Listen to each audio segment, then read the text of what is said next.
Joining me on the line is Rudy Rochman. Rudy is serving right now in harm's way. He's an IDF paratrooper in the reserve. He spent the first 4 days of the war in Kfar Aza. That is one of the hardest hit places in Israel where Hamas terrorists murdered over 100 people. And he saw firsthand the depravity of what was happening right there. So, Rudy, first of all, I hope that you're healthy and hope that you stay healthy, and Godspeed on taking it to these pieces of human debris. I want to start by asking what your experiences were in going into Kfar Aza, because we're already seeing the Holocaust level rewriting in real time. It's pretty amazing. The Holocaust denial rewriting in real time, that nothing happened, is all fake, that Hamas itself is attempting to walk this back and pretend it didn't kill civilians. What did you see when you went into Kfar Aza?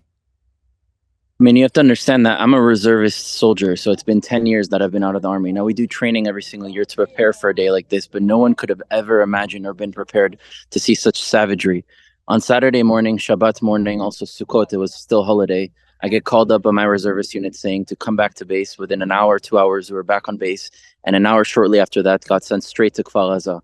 We got there were countless bodies of men, women, and children, not just shot, but stabbed to pieces, blown up, burned, the most horrendous scenes that you could ever imagine. And this wasn't a war zone of soldiers versus soldiers. This was a whole community that was attacked and completely annihilated. And so it was horrible to see, but this is why we're here. We're here to prevent this from happening. So, Rudy, how's morale on the ground? How are you doing? How's everybody there doing? I mean, obviously, we're in America, and in America, there's some distance, and as close as it feels, there's no distance over there. So how's morale on the ground? What are people thinking? Ben, as a Jew, we've been through a lot of things throughout our history. 4,000 years of history, all the greatest nations have come and tried to destroy us, and we've overcome. We've overcome because we've come together and we stick together, and that's exactly how we are in Israel. They can take our lives, but they can never take our morale, and they'll never be able to destroy us. So we're staying strong. We're preparing for the worst, but we're hoping for the best. So, Rudy, the world is there's been a very bifurcated reaction. The immediate response is obviously what Hamas did is terrible. Obviously what Hamas did is evil. We'll light up buildings with blue and white, the Israeli flag in Nuremberg, and the Israeli flag on the Arch of Titus and all the rest. But I think everybody who's been following what goes on in Israel is expecting, and it's already beginning to happen, the shift in tone as Israel does what it has to do in the Gaza Strip. So first of all, what is the goal in the Gaza Strip? And second of all, why do you think that the world is immediately shifting into defense mode for Hamas? Well, first of all, the goal in the Gaza Strip would be to take out Hamas and to save the Israeli citizens who have been kidnapped. It's not only to free Israelis from the terror that Hamas is doing, but also to free the Palestinians. I mean, the majority of the Palestinians in Gaza are human beings, innocent like anywhere else, any other population. And they also suffer under Hamas. Not a lot of people say, well, we don't hear them speaking. Well, there's no freedom of speech under Hamas. If you say anything, you'd be automatically killed. So we need to remove Hamas and Hezbollah and other authorities that are completely dictatorships over the Palestinian people and the people of the region, and they're forcing them down. Now, in terms of why the narrative is turning against Israel and people are supporting Hamas, well, they didn't care about Palestinians when they were dying by the thousands in the Syrian civil war. They didn't care about Arabs and Muslims when they were being killed by the thousands, if not hundreds of thousands, in different massacres. They care about this issue because it has to do now with the Jewish people in Israel. And the world is obsessed with Israel. If you look at the far right, they see us as the left. The far left sees us as the right. You look at the black supremacists, the Farrakhan's, they blame us for being the problem. You look at the white supremacists, they blame us for being the source of the problem. You look at the communists, they blame us for being the capitalists. The capitalists blame us for being the communists. The death of Jesus, blame on the Jews. The economic situation post-World War I, blame on the Jews.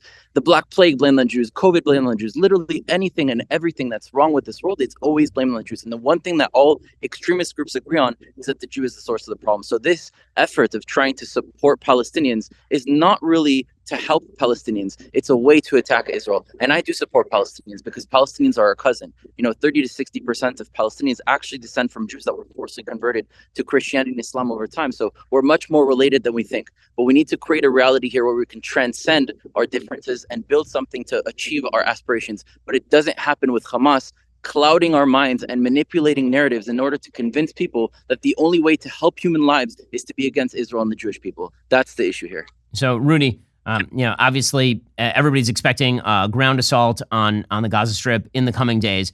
The Israeli Air Force has been pummeling Gaza City The Israeli Air Force obviously has been warning everybody, despite all of the media coverage suggesting that Israel is seeking to maximize civilian casualties. Hamas is obviously seeking to maximize civilian casualties by telling people to stay in the area. What do you expect upon arrival in the Gaza Strip?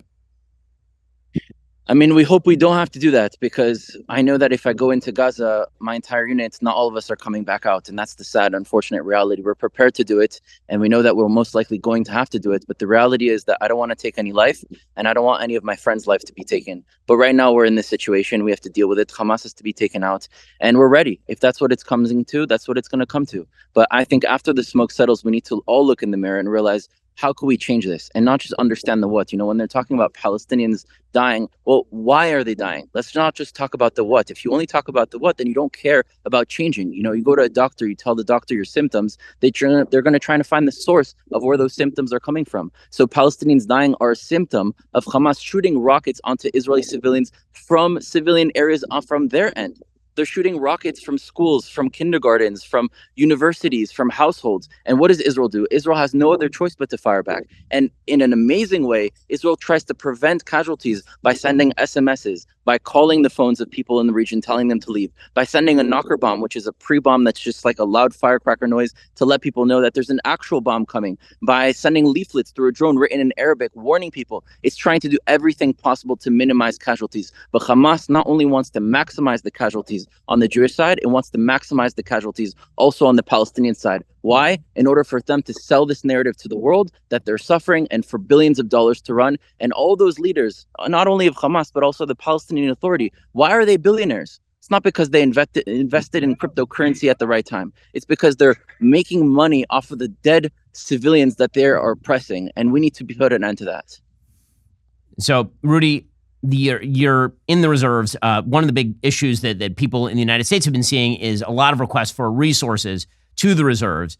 You have a website that we will drop in the notes here, israel.raisegiving.com/causes/frontlines if you want to give. A lot of questions about why exactly there needs to be material shipped over there. Why are there shortages? So maybe you can explain in the first place why exactly the IDF doesn't already have all this stuff ready. Because I've been hearing this as well. They're short bulletproof helmets, vests, magazines, water pouches. Like, you would think that they should have been better prepared for this sort of thing.